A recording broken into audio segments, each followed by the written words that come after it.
Yet because this widow keeps bothering me, I will grant her justice, so that she may not wear me out by continually coming. In early 2007, Roberta invited me to attend a peacemakers meeting. I was eager to join with others to speak out against the wars in Iraq and Afghanistan. They did that, but they were also speaking out on other issues.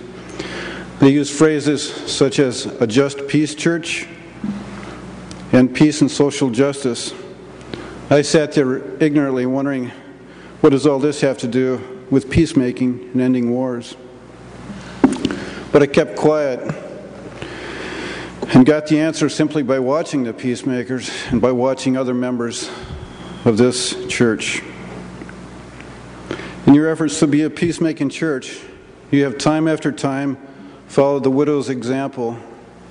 You have kept knocking at the door, asking for justice, that the hungry will be fed, asking for fairness to immigrants, knowing that they are God's children, asking for improvements to health care, asking that our citizens and government take care of the environment, asking for equality for all people.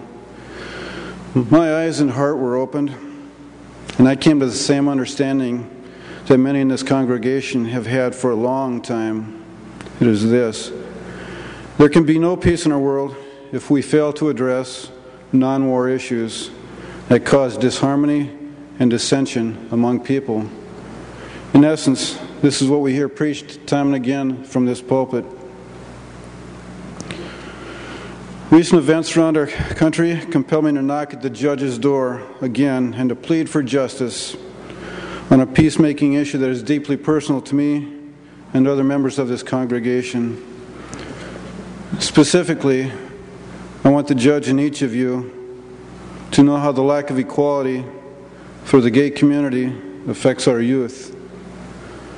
What were the recent events that made this necessary?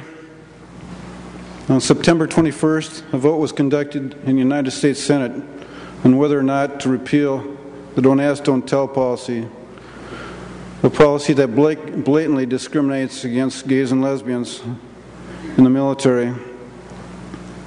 By mid-afternoon, the senators had voted not to repeal Don't Ask, Don't Tell, essentially telling gays that we can serve and die for our country, but we better not have the audacity to hold hands or give a partner a goodbye hug at a deployment ceremony before going off to war.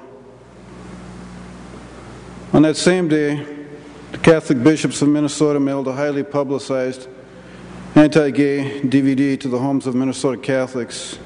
Their message was immediately reaffirmed and reiterated by conservative religious leaders and right-wing politicians around the state and around the country. In early October, a free speech case went before the Supreme Court.